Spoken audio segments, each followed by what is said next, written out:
각자 있는 곳에서 각자 주님께서 두신 곳에서 우리가 믿음으로 예배할 때 주님께서 그곳에 함께 하시고 말씀하시고 인도하시는, 그래서 주님께서 우리의 삶에 어느 곳에도 어느 곳에서도 우리의 삶을 통해서 예배받으시는 그런 귀한 은혜가 있기를 원합니다. 오늘 함께 나눌 말씀의 제목은 실패의 원인입니다. 실패의 원인. 우리가 성공하기 위해서는 실패의 원인을 파악하는 것이 중요합니다. 믿음에도 그렇습니다. 우리의 믿음이 정말 믿고 구원받아 영원한 하나님의 나라에 들어가는 믿음이 성공하기 위해서는 실패할 수 있다는 것을 늘 생각하고 있어야 합니다. 마태복음 25장, 우리에게 익숙한 말씀이지만 그 가운데 달란트 비유, 그 한 달란트 받은 종에게 주신 말씀을 한번 읽어보겠습니다. 마태복음 25장 24절입니다. 마태복음 25장 24절입니다. 마태복음 25장 24절. 마태복음 25장 늘 묵상하고 많이 기도하지만 이거 정말 귀한 복음입니다. 귀한 복음입니다. 그 중에 마태복음 25장 24절 받들어 읽겠습니다. 25절까지 두 절 읽습니다. 한 달란트 받았던 자는 와서 이르되 주인이여 당신은 굳은 사람이라 심지 않은 데서 거두고 해치지 않은 데서 모으는 줄을 내가 알았으므로 두려워하여 나가서 당신의 달란트를 땅에 감추어 두었나이다. 보소서 당신의 것을 가지셨나이다. 자, 30절도 한번 읽겠습니다. 이 무익한 종을 바깥 어두운 데로 내어 쫓으라. 거기서 슬피 울며 이를 갈리라 하리니. 우리가 이 말씀을 읽을 때 은혜가 되지는 않습니다. 은혜가 되지는 않습니다. 그런데 이 말씀이 은혜가 될 수 있습니다. 무엇입니까? 우리의 삶에 정말 이 한 달란트 받은 종, 주님께서 나의 종으로 부르셨습니다. 하나님의 종으로 부르셨습니다. 근데 한 달란트 받은 종이 실패한 그 원인을 우리가 생각해보고 이렇게 살지 않으면 우리의 믿음이 성공할 수 있다는 것입니다. 영생으로 들어가는 구원에 이를 수 있다는 것입니다. 주인이 세 명의 종을 불렀습니다. 이 세 명의 종은요, 믿는 사람들이었습니다. 그리고 하나님의 종입니다라고 고백할 수 있는 그런 사람이었습니다. 그런데 이 말씀에서 보니까 주인이 먼 곳으로 여행을 떠나는데 마치 예수님께서 십자가에 죽으시고 하늘로 올라가셨다가 다시 오시는 어떤 그런 모습들을 여기에 그렇게 말씀하고 있다는 것이죠. 그 떠나는 과정 속에서 종들에게 주인의 재산을 맡기고 그것을 통해서 뭔가 하라고 그렇게 말씀하셨습니다. 장사를 하라 이렇게 이제 말씀하셨다는 것이죠. 그 상황을 한번 생각해 봅니다. 먼저 첫 번째 종을 부르더니 그 종에게 5달란트를 주셨습니다. 5달란트. 자, 한 달란트가 1년치 연봉이라고 그렇게 생각할 때 이 캐나다 1년 평균 연봉이 얼마나 될까 이렇게 보니까 약 9만 불, 9천만 원 정도 되더라고요. 굉장히 높습니다. 근데 일반적으로 한 7만 불 정도 그렇게 생각한답니다. 7만 불 정도가 이제 많은 대다수의 사람들이 그렇게 이제 수입이라고 그렇게 말을 합니다. 워낙 정말 이 물가가 높고 또 여러 가지로 굉장히 들어가는 돈, 렌트비도 비싸고 그러니까 아마 그런가 봅니다. 그렇게 이제 한 5달란트 받은 종이 있었다는 것입니다. 그러니까 이제 그렇게 환산해 보면 약 35만 불, 7만 불이라고 생각해 보면 3억 5천만 원 정도 되는 35만 불 정도 되는 그 돈을 받았다는 것입니다. 뭔가 해볼 만하죠. 뭔가 사업을 시작해 볼 만합니다. 그리고 이제 그 종이 이것을 가지고 장사를 하러 이제 갔습니다. 그리고 두 번째 종을 부르시더니 이번에는 2달란트를 주셨다는 것입니다. 2달란트 얼마입니까? 14만 불. 조금 이 종이 처음에 그 종에게는 35만 불을 주셨는데 왜 나에게는 14만 불을 주셨나? 라고 생각할 수 있을 것 같습니다. 살짝 자존심이 상하지 않았을까 이런 생각을 하게 됩니다.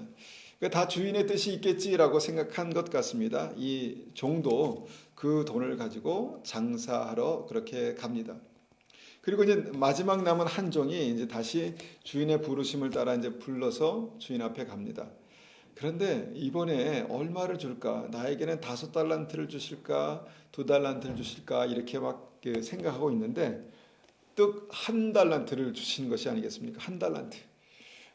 7만 불입니다. 여러분 7만 불이 작은 돈일까요? 큰 돈일까요? 7천만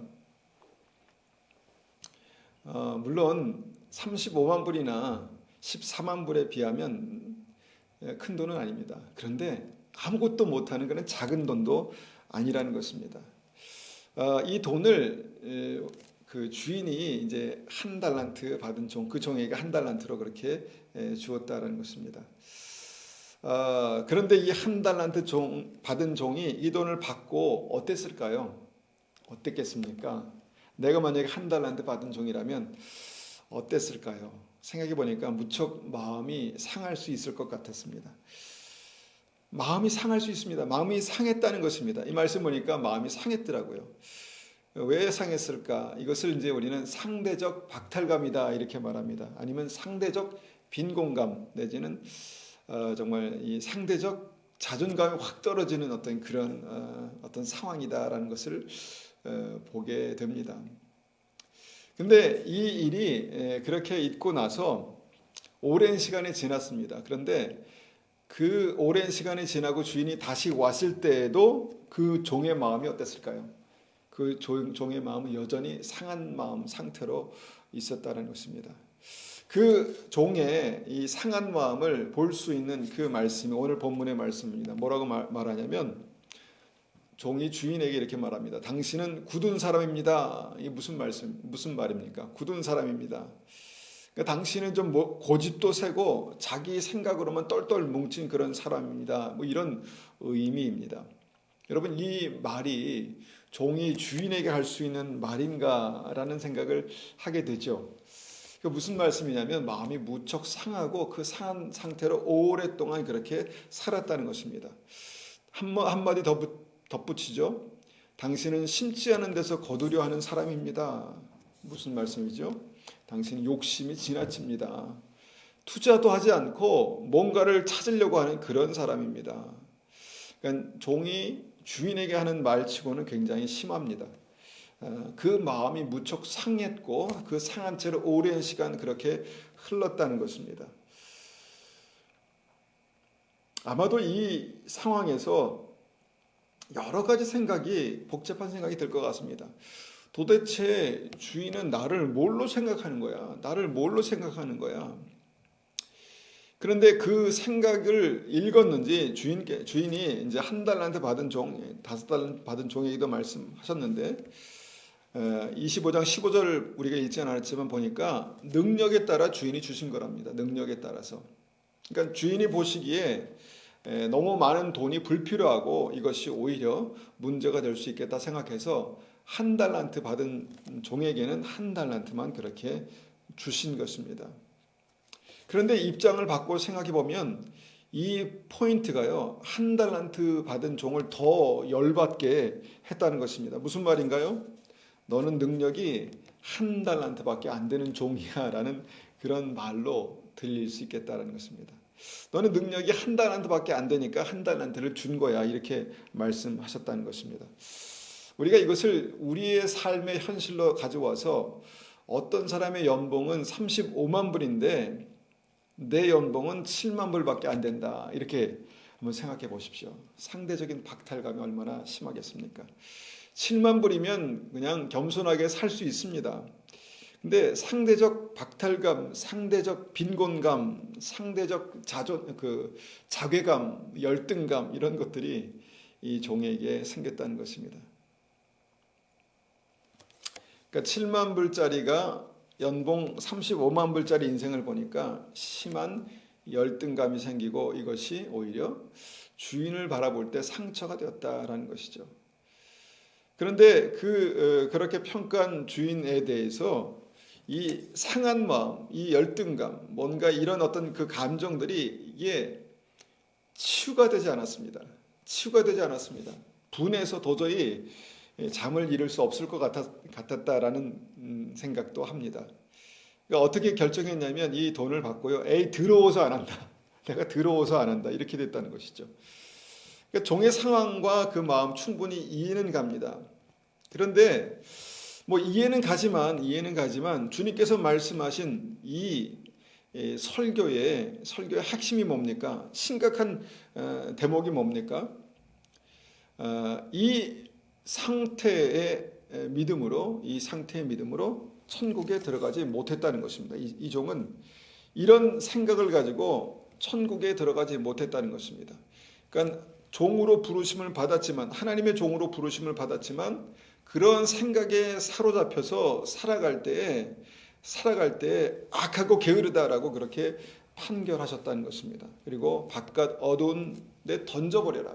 그러니까 지옥의 판결을 받았다라는 것입니다.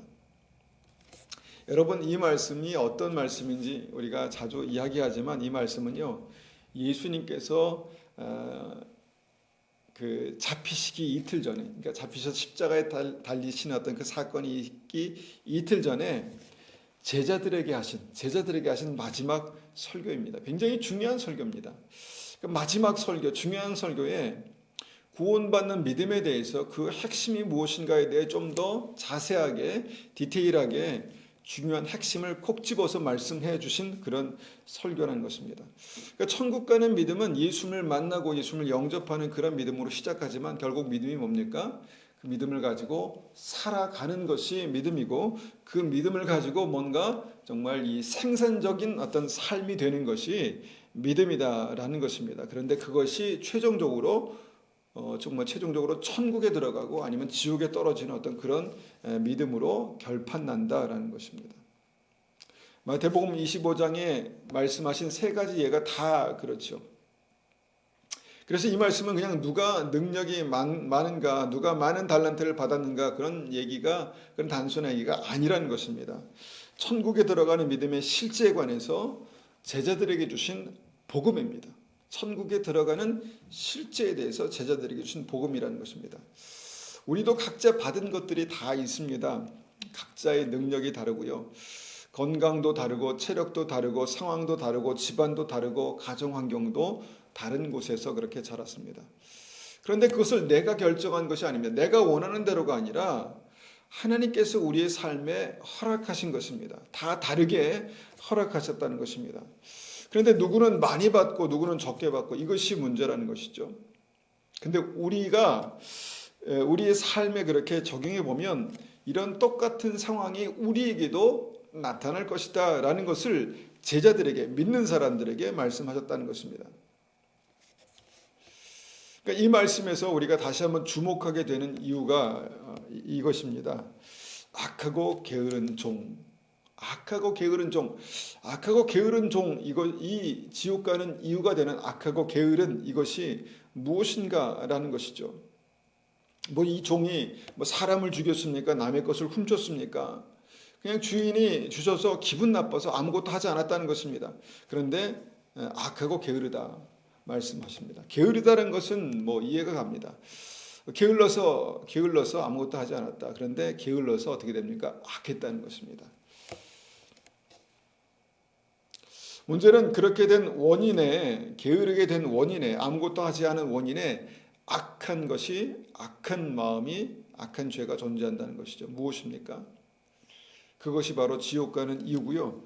이 말씀을 통해서 우리가 이 악한 것의 이 세 가지 좀 단계를 한번 생각해 보기 원합니다. 악한 것의 세 가지 단계가 뭘까? 첫 번째 악은요, 비교의식입니다. 비교의식. 우리는 아주 자주 너무 쉽게 나를 다른 사람과 비교합니다. 외모를 비교하고요, 능력을 비교하고, 가정을 비교하고, 차를 비교하고, 옷을 비교하고, 모든 것을 비교합니다. 그래서 비교해서 내가 가진 것이 좋으면 어떻게 됩니까? 내가 잘났다라고 생각합니다. 나는 더 잘났다라고 생각하죠. 여러분, 성경에서 이 잘났다라고 생각하는 것이 그냥 자존감이면 좋은데 이것이 그 선을 넘어가면 교만이 되는 것이죠. 교만이 무엇입니까? 망하는 이유가 되는 것입니다. 믿음이 망하는 이유가 된다라는 것이죠. 그런데 문제가 더 심각한 것은 뭐냐면 내가 못났다고 생각하는 것도 문제라는 것입니다. 이 겸손함이 되면 좋은데 이것이 열등감이 된다는 것입니다. 열등감. 나는 이거밖에 안 되나? 나는 왜 이런가? 이 열등감에 사로잡히게 된다는 것입니다. 그래서 비교의식은요, 쉽게 나를 교만하게도 만들고 열등감을 갖게 만드는 어떤 함정이다라고 볼 수 있습니다. 비교의식은 정말 우리를 함정에 빠뜨리는 아주 심각한 악입니다. 바리새인들은요, 늘 그들의 믿음을 다른 사람의 믿음과 비교했습니다. 누가복음 18장 11절 제가 한번 읽어보면 누가복음 18장 11절 이렇게 말씀합니다. 바리새파 사람이 서서 이렇게 기도하였다. 하나님, 저는 다른 사람, 즉 사기꾼, 죄인, 간음을 행하는 자와 같지 않고 이 세리와 같지 않은 것에 감사를 드립니다. 쉬운 성경으로 제가 읽었는데요. 바리새인은 기도하는 사람이었습니다. 하나님 앞에. 그런데 어떤 마음으로 기도했습니까? 다른 사람과 비교하는 그런 마음으로 기도합니다. 저 나쁜 사기꾼, 죄인, 간음을 행하는 자와 같지 않은 것에 대해서 감사합니다. 이 마음이 무슨 마음일까요? 저기 기도하는 세리와 같은 그 믿음이 아님을 감사합니다. 이렇게 기도했다는 것이죠.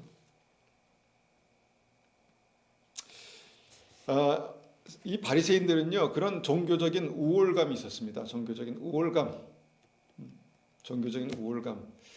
정말 심각한 것이죠. 교만이죠, 교만. 그래서 하나님께서는 그들은 의를 얻지 못했다, 의롭다함을 받지 못했다, 회칠한 무덤이다, 마귀의 자식이다, 이렇게 말씀하셨습니다. 이들은 믿었는데, 기도하는 사람들이었는데 그렇게 됐다는 것입니다. 그러니까 그의 삶 속에 은근히 자리 잡고 있는 어떤 그런 비교의식이 있었다는 것이죠. 그래서 그들의 비교의식으로 만들어낸 교만이 바로 그들을 지옥 가게 하는 그런 악이었다라고 그렇게 말씀합니다. 또 비교의식이 열등감을 만들어낸 케이스가 어떤 것입니까? 사무엘상 18장 7절 8절 말씀을 보면은 사울이 이 비교의식으로 말미암아 열등감에 사로잡힌 그런 장면이 나옵니다. 7절 8절 사무엘상 18장 7절 8절을요, 제가 쉬운 성경으로 한번 읽어보겠습니다. 여자들은 악기를 연주하며 이렇게 노래했습니다. 사울이 죽인 적은 천천히요, 다윗이 죽인 적은 만만이라네. 여자들의 노래는 사울의 기분을 상하게 만들었습니다. 그는 크게 화가 났습니다. 사울이 생각했습니다. 여자들은 다윗이 수만 명을 죽이고 나는 수천 명밖에 죽이지 않았다고 말하는구나. 이대로 가다가는 다윗이 나라를 차지하고 말겠구나. 전쟁에서 승리하고 돌아오는 그 다윗을 보면서 그냥 일반 백성들이 아무 생각 없이 그냥 노래했습니다. 노래. 너무너무 신나서 그 승리의 어떤 그 뭔가 감격에 취해서 노래했습니다. 사울이 죽인 적은 천천히요, 다윗이 죽인 적은 만만이다. 뭔가 다윗을 칭찬하는 어떤 그런 노래를 불렀습니다. 그런데 그 노래를 들은 사울이 문제였습니다. 그 노래를 듣고요, 강한 열등감에 사로잡혔습니다. 사울은 이미 왕입니다. 그런데 지금 정말 정계에 아니면 등극한 그 다윗에 대해서 강한 열등감을 갖게 된다는 것입니다. 사울은 그렇게 사울과 스스로와 다윗을 비교했고요, 그때 심한 열등감에 사로잡혔습니다. 그런데 사울을 우리가 이제 사무엘상하를 읽어보면 사울은 원래 참 겸손한 사람이었습니다. 그래서 하나님께서 그를 왕으로 택한 줄도 모르겠습니다. 하나님께서 그를 겸손한 그를 왕으로 택하셨습니다. 그런데 사울의 겸손함이요, 건강한 믿음이 되지 못하고 열등감이 된 이유가 뭘까? 왜 그랬을까요? 사울이 그 겸손함으로 하나님을 만나지 못했습니다. 겸손함이 하나님을 만나지 못하니까 그 겸손함이 그냥 열등감이 된 것입니다. 그럴 수 있습니다. 내가 하나님 앞에 누구인가를 내가 발견하지 못하면 겸손한 사람도 열등감에 사로잡혀 살아갈 수 있다는 것입니다. 마치 성경은 이것을 믿음에 비유합니다. 그러니까 하나님께서 쓰시는 그릇은 깨끗한 그릇입니다. 하나님께서 쓰시는 그릇은 겸손한 그릇이죠. 그런데 그 그릇의 문제가 아니라 거기에 무엇을 담았느냐, 그 담겨진 내용의 문제라는 것입니다. 정말 택함을 받아서 겸손한 그릇이기 때문에 택함을 받았는데 거기에 믿음이 담기지 않았습니다. 그러니까 그 뭔가 겸손함이 열등감이 됐다라는 것이죠. 여러분, 겸손함이 하나님을 만나면 여러분 능력이 됩니다. 겸손함이 하나님을 만나면 능력이 됩니다. 여러분, 겸손함이 하나님을 만나지 못하면, 반면에 만나지 못하면 낮은 자존감이 되고요, 열등감이 된다라는 것입니다. 그것이 바로, 그렇게 만드는 과정이 바로 비교의식입니다. 비교의식. 습관적으로 나와 남을 비교하는 어떤 그런 사람들이 있죠. 나는 하나님 앞에 그냥 나입니다. 틀린 것도 아니고 잘못된 것도 아닙니다. 하나님께서 나를 그렇게 이 땅에 보내셨습니다. 여러분, 그런데 여러분, 약해도 강할 수 있다는 거 여러분 아시죠? 약해도 강할 수 있는데 여러분, 약한 것을 그냥 받아들이고 그 약한 어떤 모습이 낮은 자존감이나 열등감이 됐다는 것이죠. 우리가 이렇게 나를 남과 비교하면서 병들어가는 믿음의 사람이 있습니다. 못난 사람과 비교하며 교만해지고, 잘난 사람과 비교하며 열등감에 사로잡히고, 참 마음이 아프고요, 참 마음이 불편합니다. 여러분, 그런 사람은요, 자기만 그렇게 비교의 대상이 되는 것이 아닙니다. 주변에 사랑하는 모든 사람들을 비교의 대상으로 만듭니다. 자기 남편을 남의 남편과 비교하는 것, 나쁜 것이죠. 자기 부인을 남의 부인과 비교하는 것, 참 안타까운 것입니다. 내 아이를 왜 다른 아이들과 비교합니까? 그 비교하는 말을 왜 듣게 합니까? 사랑하니까 그렇다는 것입니다. 사랑하고 소중하니까 비교해서 더 잘되게 하려고 그렇게 비교한다는 것이죠. 그런데 이것은 악한 것입니다. 악한 것입니다. 비교당하는 입장에서는 상처가 되고 병을 만드는 것입니다. 비교의식은 정말 깊이 회개해서 변화되어야 하는 그런 죄의 뿌리, 악이라는 것입니다. 나는 나입니다. 나는 하나님의 형상입니다. 내가 가야 할 인생길이 있고요, 저 사람이 가야 할 인생길이 따로 있는 것입니다. 5달란트 받은 사람은요, 그가 살아내야 할 인생의 책임이 있고, 1달란트 받은 사람은 그가 살아내야 할 인생의 책임이 있다는 것입니다. 다른 것입니다. 틀린 것이 아니라, 모자란 것이 아니라 하나님께 받은 것이다라는 것입니다.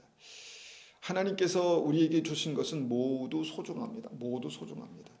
하나님께서 우리에게 주신 것은 작은 것을 심어도 30배, 60배, 100배의 어떤 그런 결과가 나타나는 것입니다. 여러분, 목사도 습관적으로 비교하고 비교당하는 것을 봅니다. 목사님들과 대화하다 보면요, 늘 교인수를 묻습니다. 몇 명이나 모입니까? 그게 뭐가 중요합니까? 몇 명이 모이든 간에 그 앞에서 어떤 믿음으로, 어떤 사명감을 가지고 하나님 앞에 어떤 목회자가 되는가, 이것이 중요하지 않겠습니까? 그런데 그렇게 비교당하며 목사도 때로는 교만해지고, 때로는 어떤 낮은 자존감에 사로잡히고, 사람이니까 그렇다라고 생각합니다. 그런데 하나님께서는 아직 그의 삶에 대해서 결론을 내리지 않으셨는데, 본인 스스로가 이미 숫자로 성공과 실패를 그렇게 정해버립니다. 그래서 무엇입니까? 나를 남과 수시로 비교하는 그 악한 습관을, 이 악을 회개합니다. 끊어버려야 합니다. 그러지 않으려면 당당하십시오. 믿어봐야죠. 왜냐하면 주님께서 나를 그리스도의 피값으로, 생명으로 사셨다는 것입니다. 나는 하나님의 존귀한 자녀입니다. 나 있는 그대로가 주님의 존귀한 사람입니다. 하나님께서 생명을 거실 만큼 존귀한 사람입니다. 그래서 우리가 이 본문 말씀의 이 악한 것을 회개해야 합니다. 그래서 본문 말씀을 우리가 그렇게 묵상하면서 발견하게 되는 두 번째 악이 바로 교만과 열등감입니다. 그러니까 비교하는 습관에서 만들어진 교만과 열등감이 악입니다. 교만은 이미 말씀드렸지만 패망의 선봉이라고 주님께서 말씀하셨죠. 열등감은 뭡니까? 하나님께서 나를 사랑하시고 나에게 생명을 주실 만큼 나를 소중하다 말씀하시지만 그것을 믿지 못하는 것입니다. 불신앙입니다. 불신앙. 나에 대해서 하나님을 믿지 못하는 불신앙입니다. 그리고 나에 대해서 하나님을 믿지 못하니까 나 스스로를 포기하게 만드는 악한 마귀의 역사라는 것입니다. 그런데 이 열등감과 교만은요, 마치 동전의 앞 뒷면과 같이 항상 같이 갑니다. 같이. 한 달란트 받은 종이 열등감에 사로잡혔습니다. 내가 고작 연봉 한 달란트밖에 안 되는 사람이야? 내가 고작 그거밖에 안 된다고? 주인이 나를 그렇게 평가한 거야? 무척 자존심이 상했다는 것입니다. 그래서 자존심이 상한 이 종이 주인의 맡긴 일을 시작도 하지 않습니다. 거부합니다. 종이 그럴 권세가 있습니까? 주인이 맡긴 일을 거부합니다. 주인 틀렸어, 잘못됐어, 판단합니다. 그리고 그런 마음의 깊은 곳에는 아마 실패가 두려워서 또 한 번 그렇게 뭔가 이 나의 낮은 자존감으로 생각한 거죠. 실패가 두려워서 시작도 하지 않은 것입니다. 더 나쁜 평가를 받게 될 것이 두려워서 그랬습니다. 이것이 열등감입니다. 그렇게 내면의 열등감에 사로잡힌 종은요, 밖으로 드러나는 삶의 모습은 교만입니다. 주인 위에 서서 주인을 판단하고 주인을 거부하는 그런 교만입니다. 뭐 이런 것이죠. 당신이 나를 무시하면 나는 더 많이 당신을 무시할 거야. 뭐 이런 태도죠. 당신이 뭔데 주인이면 다야, 이렇게 되는 것이죠. 여러분, 살다 보면은 우리가 습관적으로 그런 어떤 그 모습들을 보게 됩니다. 남을 잘 칭찬하지 못하는 사람이 있죠. 칭찬에 아주 인색한 사람이 있습니다. 그를 인정하면 마치 내가 굉장히 떨어지는 사람인 거라고 생각하는 어떤 그런 것이죠. 그러니까 남을 잘 인정해 주지 못하는 것은요, 스스로 어떤 굉장히 그 낮은 자존감이 있는 이유이기도 합니다. 남에게 박수 쳐주지 못하는 것, 남에게 잘했습니다, 훌륭합니다 라고 말해주지 못하는 그 깊은 내면의 뿌리에는요, 열등감이 있다는 것입니다. 그 내면의 열등감으로 이렇게 말하죠. 당신은 굳은 사람입니다. 무식하고 무대뽀인 사람입니다. 당신은 심지도 않고 거두려하는 욕심 많은 사람입니다. 물론 그렇게 평가할 수 있습니다. 그런데 이 말을 열등감으로, 교만하게 말하고 있는 것입니다. 열등감으로 교만하게 말하는 것이죠. 우리의 삶 속에 혹시 그런 마음이 들 때가 있지 않습니까? 하나님 너무하시는 거 아니야? 왜 저 사람에게는 그렇게 순탄하고 좋은 길을 허락하시면서 나에게는 왜 이렇게 하시는 거야? 너무하시는 거 아니야? 왜 하나님 나한테만 이러시지? 그것이 더 가면 어떻게 됩니까? 하나님을 거부합니다. 하나님을 거부합니다. 나를 부인하고 하나님을 거부하게 되는 것이죠. 나의 존귀한 하나님의 형상인 것을 부인하고 하나님의 부르심을 부인하고 거부하는 것입니다. 교만입니다. 속에는 강한 열등감이 있는 것이죠. 그래서 이 열등감이 무서운 죄라는 것입니다. 교만이 무서운 죄인 것과 같이 열등감도 무서운 죄입니다. 스스로를 파기하고 하나님의 일을 외면하고 자기의 능력을 방치하며 정말 나의 건강한 자아상을 망가뜨리는 것입니다. 사울 왕이 그렇게 이제 비교하며 열등감을 갖고 그 극한 열등감으로 무엇을 했습니까? 평생 열등감으로요, 미워하는 데 인생을 다 허비했습니다. 한 사람 미워하는데, 다윗을 미워하고 다윗을 쫓아다니고 다윗을 죽이려는데 모든 것을 낭비하고 살았던 사람이 바로 사울 왕입니다. 여러분, 열등감은요, 비교의 대상이 된 다른 사람을 미워하고 무시하고 죽이려 하고 결국 그것이 자기 자신을 파괴하는 어떤 그런 모습으로 나타난다는 것입니다. 여러분, 이 열등감은요, 마귀의 습성입니다. 마귀의 습성. 마귀는 그 열등감 때문에 아주 교만해져서요, 하나님께 도전합니다. 그리고 하나님을 시험하고 하나님과 원수가 됩니다. 그래서 그 열등감이 뭔가, 이게 마귀의 인격이라는 것입니다. 여러분, 열등감을 다 내다 버리십시오. 물론 말은 쉽지 않습니다. 뭐 말이 쉽지 그게 쉽겠습니까? 열등감을 다 내다 버리십시오. 열등감을 주님 앞에 다 내려놓으십시오. 그 자리에, 그 열등감이 있는 자리에 만군의 주 여호와 하나님을 그 자리에 모십시오. 그 자리에 초청하십시오. 모세는 하나님의 부르심을 받았을 때 나는 말을 잘할 줄 못하는 사람입니다. 말할 줄 모르는 사람입니다 라고 고백합니다. 실제로 그랬습니다. 어떻게 말도 못하는 내가 바로 왕 앞에 가서 내 백성을 해방시켜라 라고 말한답니까? 말도 안 됩니다. 이것은 진심이었습니다. 진심. 왜냐면 40년 동안 광야에서 무슨 말을 많이 했겠습니까? 그러니까 말할 줄 모르는 사람이 된 것입니다. 그런 열등감, 그런 어떤 그 열등감이 어떻게 보면 겸손함 같습니다. 겸손함. 물론 겸손함이라고 말할 수 있죠. 그런데 열등감이 하나님을 만나지 못했을 때, 이 뭐 겸손한 현실이 하나님을 만나지 못했을 때 그 열등감으로 이렇게 남아 있게 됩니다. 출애굽기 4장 14절 보니까 이렇게 말씀합니다. 4장 14절입니다. 제가 한번 읽어보겠습니다. 여호와께서 모세에게 화를 내면서 말씀하셨습니다. 레위 집안 사람이 내 형 아론은 말을 아주 잘하지 않느냐?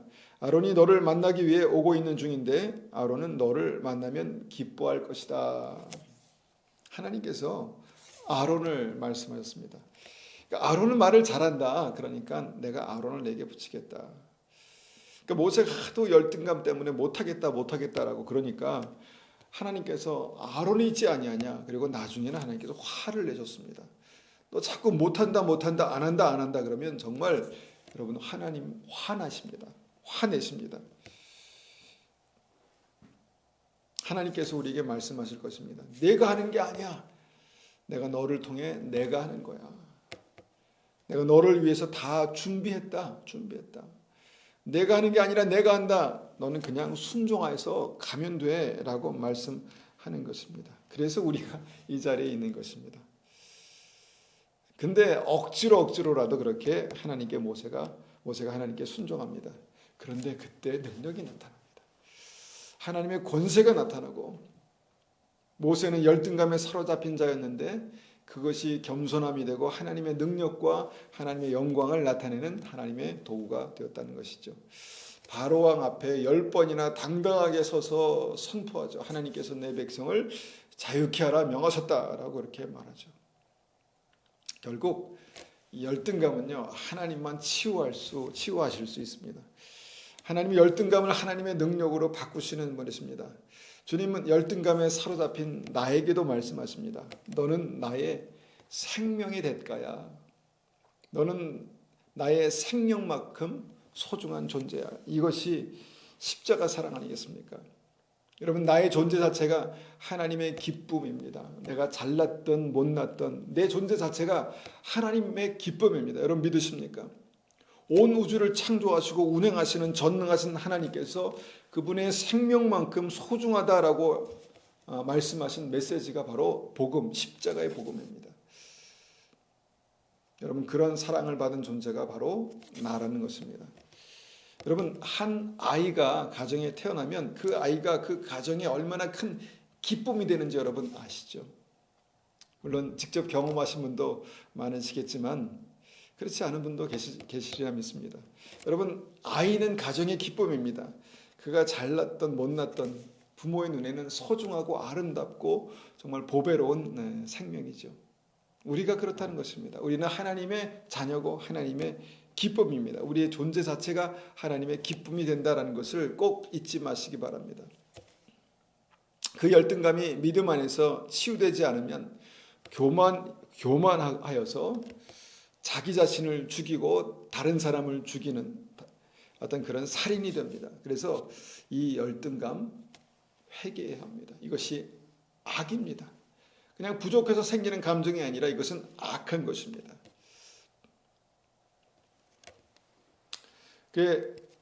이 열등감의 뿌리가 이제 비교하는 데서 이 열등감이 생기고 그 열등감으로 말미암아 이제 생기는 어떤 그것이 있는데 그것이 뭐냐면 상한 감정입니다. 상한 마음입니다. 사실 여기서부터 시작됐습니다. 상한 마음, 비교하는 어떤 그런 마음에서 열등감이 생기고 이것이 이제 마음이 상하는 어떤 그런 결과로 나타납니다. 사울이 죽인 자는 천천히요 다윗이 죽인 자는 만만이라네. 백성들이 신나서 승리의 감격으로 한 노래이기 때문에 무시하면 됐는데 이 여인의 노래 소리가 사울의 마음을 상하게 했습니다. 그 상한 마음으로 그냥 자기가 이제 상상을 하고 억측을 합니다. 다윗이 내 나라를 빼앗겠구나. 여러분, 이 열등감이 이 마음이 상한 어떤 상태에서 살인이 되는 것입니다. 미움이 되는 것입니다. 그렇게 상한 마음으로 사울은 정말 이 다윗 하나에 대해서 집착하고 분노하고 죽이려고 하고, 이것이 사울의 상한 마음에서 시작됐다는 것입니다. 여러분, 마음이 상할 수 있습니다. 그런데 상한 마음을 방치하는 것이 문제라는 것입니다. 마태복음 15장 18절에 이렇게 말씀합니다. 입에서 나오는 것들은 마음에서 나오는 것이니 이것이야말로 사람을 더럽게 하느니라. 상한 마음은요, 분명히 진단해서 알 수 있습니다. 나 스스로도 알 수 있고요, 다른 사람의 어떤 이 상한 마음도 알 수 있습니다. 어떻게 합니까? 입에서 나오는 것이 상했으면, 그의 마음이 상했구나라는 것을 알게 된다는 것입니다. 내가 습관적으로 하는 말들이, 내 습관적인 말이 상했으면 내 마음이 상했구나 알 수 있다는 것입니다. 여러분, 사람의 말을 가만히 들어보면요, 말이 자꾸 꼬여 있는 경우가 있습니다. 말이 꼬여 있습니다. 뭔가 칭찬을 하는 것 같은데 기분 나쁜 칭찬 있지 않습니까? 뭔가 정확하게 말하는 것 같은데 굉장히 이 아픔을 주는 그런 꼬인 말들이 있습니다. 자꾸 트집을 잡습니다. 매사에 불평과 불만이 넘쳐납니다. 마음이 상한 것입니다. 여러분, 이 상한 마음을 그대로 놔두면요, 미움과 살인의 어떤 그 원인이 되는 것이죠. 여러분, 상한 음식이 냄새나고 먹으면 아프게 만드는 것처럼 상한 마음에도 냄새가 나는 것입니다. 상한 마음에 냄새가 납니다. 여러분, 상한 마음은 다른 사람을 그 말과 삶을 통해서 그 상한 것을 먹이는 그런 일로 나타난다는 것입니다. 상한 마음이 다른 사람에게 들어가면 다른 사람도 병들게 합니다. 특히 사랑하는 사람들을 정말 상하게 하는 경우가 많지 않습니까? 사랑하는 사람들을 상하게 하면요, 그들을 병들게 합니다. 그곳에 하나님의 은혜가 필요하다는 것이죠. 하나님은 상한 마음을 치유하시는 분이십니다. 상한 마음을 치유하시는 분이십니다. 혹시 비교의식 때문에, 열등감 때문에 마음이 상합니까? 나는 왜 이렇지? 저 사람은 아닌데. 내가 이렇게 태어났으면, 저 사람처럼 태어났으면 훨씬 나았을 텐데 이렇게 태어나서 내가 이렇게 힘들고 어렵게 사는 거 아닌가? 원망과 불평이 생기기 시작합니다. 마음이 상한 것입니다. 여러분, 이 상한 마음에, 이 썩어가는 이 상한 마음에 마귀의 영향력들이 계속해서 이 파리가 꼬이는 것처럼 마귀의 어떤 영향력들이 꼬이기 시작합니다. 계속해서 이 상한 마음으로 비교하고 또 비교하고, 악한 말을 하고 미워하고 정죄하고. 그래서 한 달란트 받은 종이 주인에게 이런 말을 할 수 있었던 것입니다. 당신은 굳은 사람입니다. 당신은 뿌리지 않는 곳에서 모으려고 하는 사람입니다. 오랜 시간이 지났지만, 한 달란트를 받은 후 오랜 시간이 지났지만 그때도 아직도 여전히 한 달란트 받은 종의 마음은 상해 있었습니다. 여러분, 마음이 상하면요, 그 의욕이 떨어집니다. 아무것도 하고 싶지 않습니다. 이 상태가 된 것입니다. 여러분, 상한 감정을 치유하지 못하면요, 결국 그 삶에 의욕이 떨어진다는 것입니다. 믿음에도 그렇습니다. 상한 감정을 그대로 품고 있으면 똑바로 잘 믿음으로 가는 그 삶에 대해서 뭔가 열정이 떨어지고 동기부여가 되지 않습니다. 여러분, 이것이 불신앙이라는 것입니다. 악이라는 것입니다. 이 상한 마음이 악이다? 좀 이상한 표현 같지만 여러분, 이것을 방치하는 것이 악입니다. 여러분, 이것을 방치하면 이것이 결국은 나를 부패하게 만들고 사람들을 부패하게 만들 수 있다는 것입니다. 결국 바깥 어두운 데 던져지는 믿음이 된 것입니다. 이 상한 마음을 방치하니까 이것이 바깥 어두운 데 던져지는 믿음이 된다라는 것이죠. 주님께서 우리에게 말씀하십니다. 너희는 택하신 족속이요 왕같은 제사장들이요 거룩한 나라요 그의 소유된 백성이다. 하나님께서 우리를 택하셨다는 것입니다. 택하셨습니다. 우리를 거룩한 왕같은 제사장들이다 이렇게 말씀하셨습니다. 거룩한 나라라고 말씀하셨습니다. 하나님의 소유, 너는 내 것이야, 내 거야 라고 말씀하시는, 우리를 사랑하시는 하나님의 음성을 우리가 듣기를 원합니다. 여러분, 그 하나님께서 나에게 주신 모든 것은 나에게 딱 맞는 것입니다.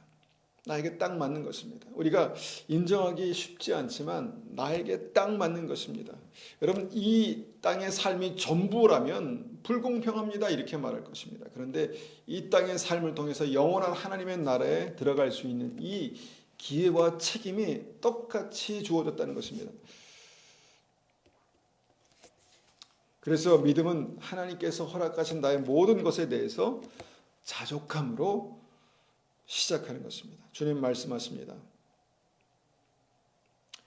내가 너를 비교의식과 열등감과 상한 마음에 어두운 데서 불러냈어.